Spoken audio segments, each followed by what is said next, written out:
I still remember the moment my new daughter-in-law leaned close to me at the chapel entrance, her veil brushing my cheek as if she were about to whisper something kind. Instead, her voice cut like ice. "Don't talk to my family today.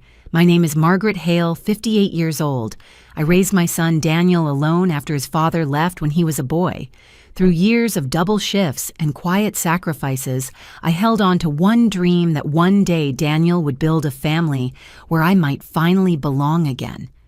For a heartbeat, I thought I had misheard her. The organ-swelled guests turned to admire Daniel waiting proudly at the altar, and I told myself nerves must have made Clara speak strangely. But when her eyes locked on mine, steady and sharp, I knew there was no mistake. I forced a polite smile, though my fingers trembled around the clutch I carried. The air smelled of roses and candle wax, but I felt nothing but a hollow chill. This was supposed to be a day of joy, yet I was being silenced before the vows were even spoken. I took my seat in the pew, my back stiff, the music rising around me. Laughter and whispers rippled through the chapel while I sat frozen, her warning pressing down like a weight no one else could see. I told myself I would endure it for Daniel's sake, but deep inside a question burned. Why would the woman who just married my son want to erase me on the very day we were meant to become family, and that was only the beginning? The morning of Daniel's wedding had started with a kind of fragile hope. I woke earlier than usual, sunlight slipping through my curtains, and laid out the pale blue dress he had chosen for me months before. I remembered the way he smiled when I first tried it on, saying, "Mom, you look like you belong in a magazine." Those words had warmed me more than he could ever know. They were the kind of words I had carried with me through nights of loneliness, believing that this day would be proof that all of my sacrifices had meant something. At the chapel, voices rose in laughter, shoes clicked against stone, and champagne flutes glimmered in the warm light. I held myself tall, telling my reflection in the mirrored hallway that this was the reward for all those years of struggle raising a boy into a man who was about to start a new chapter. I thought perhaps foolishly that I was about to gain not only a daughter-in-law, but a family to lean into. I tried to believe it even after Clara's words cut through me. As I adjusted my shawl, I whispered to myself that brides are nervous, that stress makes people cruel without meaning it. I told myself she would explain later that we would laugh about it one day.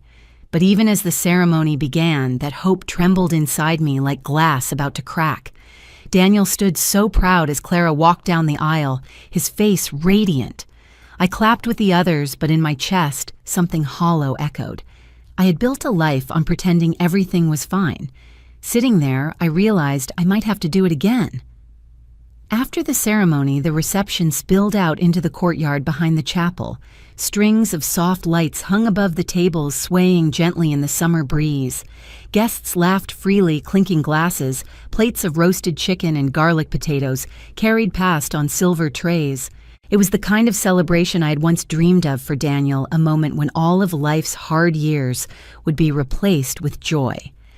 I moved toward Clara, thinking perhaps I could compliment her gown and smooth away whatever tension lingered between us. She turned smiling for the cousins and uncles gathered near her, but when her gaze fell on me, the smile faltered. Her lips barely moved as she whispered, "Remember what I said." Her parents stood nearby, polished and confident, their expressions unreadable. My cheeks flushed, and suddenly I felt like a trespasser among strangers. I tried to laugh lightly to make it seem as though nothing was wrong. "Clara, did I do something?" I asked softly. Her eyes, cool and deliberate, flicked past me toward her family. "It's better this way. Trust me." Then she rejoined them, leaving me standing with the echo of her words. I drifted back toward the bar, pretending to admire the appetizers while my chest tightened. Daniel was across the room talking with college friends, his laughter forced. When he finally caught my eye, I gave a small wave. He came over his hand, brushing my arm. "Mom, everything okay?" he asked. "Why did Clara tell me not to speak to her family?" His smile thinned his gaze, sliding away. "It's complicated. We'll talk later." And just like that, he walked back to his friends, leaving me alone beneath the golden lights surrounded by strangers' laughter. The music swelled as another wave of guests arrived, their voices blending into the hum of conversation. I steadied myself with a glass of water, telling my heart to calm down. For a while, I managed to smile politely, nodding at people I barely knew. Then a hush rippled through the crowd. Heads turned toward the entrance of the courtyard. That was when I saw him. A tall man in a dark suit walked in with the ease of someone entirely at home. His stride was confident, his expression calm, and his presence immediately commanded attention. My breath caught before my mind could even process it. It was Charles, my ex-husband, the man who had walked out more than 25 years earlier, leaving me with unpaid bills, a half-empty house, and a son who cried himself to sleep for months. The sight of him now so composed, shaking hands with Clara's family as if he belonged nearly unmoored me. Clara herself crossed the courtyard, her smile brighter than I had ever seen it, and she touched his arm with a familiarity that twisted my stomach. Memories I had buried deep rushed back the slam of the door the night he left, the endless nights of balancing bills against grocery lists, the questions Daniel asked about why his father didn't love him enough to stay. And now, on this day of all days here, he stood celebrated while I was warned into silence. I clutched the back of a chair just to steady my legs. A bitter realization struck me. Clara's warning had never been about nerves. She hadn't wanted me near her family because she didn't want me telling them who Charles really was. And suddenly I understood I wasn't simply being pushed aside. I was being erased. I stayed near the edge of the courtyard, half hidden behind a column draped in ivy, my pulse hammering as I tried to make sense of what I was seeing. Clara moved easily among her bridesmaids, introducing Charles to her relatives as if he were some long-lost treasure she had unearthed. Their laughter mingled with his smooth voice polished from years of practice. To them, he wasn't the man who had walked out on his family. He was a charming guest of honor. My throat tightened when I heard Clara's voice carry across the crowd. "My family likes him," she said casually, "and he's helping pay for half the honeymoon. Margaret's just history." The word struck harder than any slap could. I pressed a hand against the stone wall beside me, struggling to breathe. To hear my own name spoken that way, stripped of love, stripped of meaning, turned me into nothing more than a shadow. A bridesmaid asked a question I couldn't catch, and Clara replied without hesitation. "She's always been the problem. Daniel knows it. This way we can have the life we want without her in the middle." I bit down hard, willing myself not to step forward. I imagined walking up, announcing the truth of who Charles really was, the man who abandoned his wife and child, the man who left us broken. But then I pictured his smirk, how easily he would twist my words, how quickly Clara's family would see me as bitter, unstable, desperate to ruin their perfect evening. No, I couldn't give him that victory. Not here, not tonight. My dignity was the only thing left that belonged entirely to me. So I stayed in the shadows, silent, while the life I had built was rewritten in front of my eyes. I could no longer stand in the shadows. The sight of Charles shaking hands with Clara's parents, his arm brushed by Clara's delicate fingers, made my chest ache with a mixture of rage and grief. My son was across the courtyard by the dessert table, laughing at something one of his groomsmen had said. I forced my feet to carry me toward him, each step heavy, as if I were wading through water. "Daniel," I said softly when I reached him. The laughter died from his face the moment he saw mine. His smile faltered and he glanced quickly over my shoulder, as though worried someone else might be listening. "You knew he was coming, didn't you?" My voice shook, though I fought to steady it. Daniel hesitated, his jaw tightening. "Mom, please, today isn't the time." The time my words cut sharper than I intended. This is exactly the time. Why didn't you warn me? Why didn't you think I deserved to know? He looked away, his hands clenching and unclenching at his sides. Because I knew you'd react like this. I felt the sting of betrayal more piercing than Clara's words, more cutting than Charles's presence. React like what? Like a woman who spent half her life cleaning up the wreck he left behind. Like a mother who deserved a shred of respect, his silence answered me more cruelly than words could. That silence told me everything that my son had made a choice, and it wasn't me. The music swirled around us, but I felt only a hollow quiet settle inside. I stepped back, my voice barely a whisper. "Enjoy your day, Daniel. I hope you get everything you wanted." Then I turned, leaving him standing among the laughter and golden lights, as if I had already become invisible. I walked away from Daniel, my heels clicking softly against the flagstone path, each step echoing louder in my ears than the music or laughter. My vision blurred as I moved toward the garden's edge, where the fairy lights dimmed and the shadows grew longer. I told myself I wouldn't cry here, not where Charles could see me, not where Clara's smug smile might catch the shine of my tears. I paused by a row of lanterns strung above the buffet tables, watching from a distance as Charles stood with Clara's family, his posture confident, his voice warm. They leaned in as if every word he spoke mattered. Clara laughed easily beside him, while Daniel stood close enough to prove that this was no accident. They had all chosen their version of family, and I was not in it. My first instinct was to march forward to seize the moment and tell the truth. Tell them about eviction, notices about nights. Daniel went to bed hungry about the father who hadn't called on a single birthday. But I stopped myself. To expose Charles tonight would only make me look like the bitter, ungrateful woman Clara had already painted me to be. Dignity, I reminded myself, was the one thing no one could strip away, unless I handed it to them. So I straightened my shoulders, smoothed the front of my dress, and chose silence. If they wanted Charles, they could have him. I turned toward the path that led to the parking lot, each step carrying me farther from the glittering lights. The laughter, the carefully crafted image of a family I no longer recognized. I left quietly but not defeated. The week after the wedding felt strangely muted, as if the noise and brightness of that day had drained something I could never recover. My house was quiet, too quiet.